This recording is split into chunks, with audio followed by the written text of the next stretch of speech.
Hey guys, welcome once again to my channel. So in this video I'm going to be showing you how I make my gizzard green chili pepper sauce, which can be enjoyed with almost anything: waakye, jollof, kenkey, noodles, gari, anything that you have. Let's get into it, people, because this is delicious. Okay, so to do that we'll need some green bell peppers, some habanero, you can use chili, and then also some onions, some spring onions, some garlic. Garlic is my favorite spice, honestly. And then also some chopped up ginger. And then I'm also going to be using some gizzard, which I have steamed. Please don't throw away the stock, okay? And then also some cooking oil, just plain cooking oil.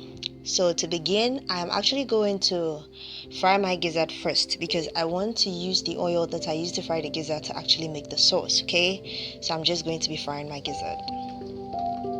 When we take a look at the reasons why people don't follow their dreams, usually it's not because they lack initiative or determination or diligence or anything like that.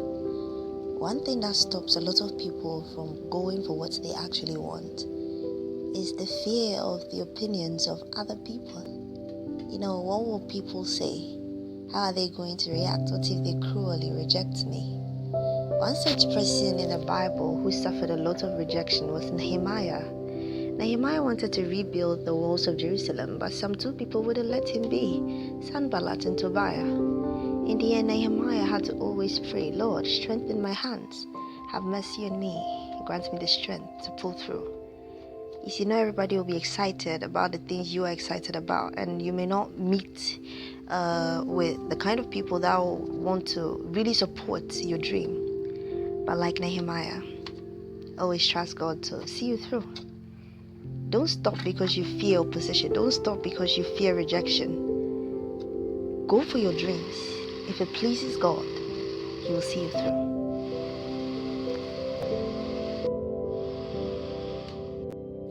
Okay, so I'm just going to be frying my chopped up onions in the same oil that I used to fry my gizzard, because when you use the same oil, it actually gives a flavor.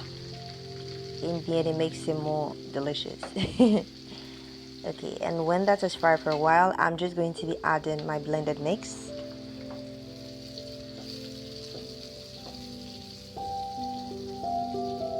And then I'm just going to let it sit on the fire for some time. You check up on it about 20 minutes later, you realize that the color has changed. It's no longer a bright green, it's now sort of olive green, and some of the water is evaporating. I'm going to be adding just a bit of seasoning powder and then also a bit of salt as per your taste, okay? Okay, I'm just going to stir and let it sit on the fire for some time until most of the water has drained out of it, okay?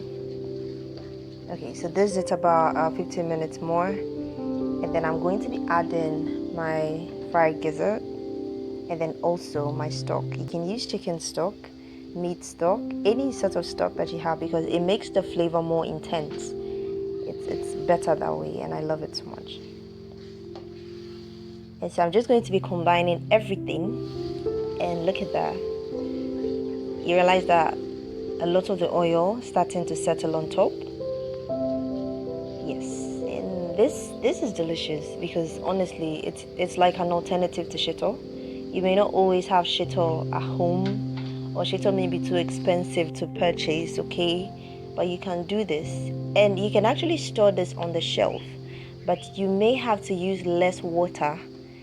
You see, when you are blending, you may want to just blend it with oil instead of water. And then also you would have to cook it for a longer period to make sure that a lot of the water has actually drained from it, okay, so that it can stay on the shelf for a longer period without going bad. Or simply store this in the fridge and enjoy this with some kenkey or some noodles. It's delicious. And don't forget your fruit. My favorite is mango, honestly. Okay.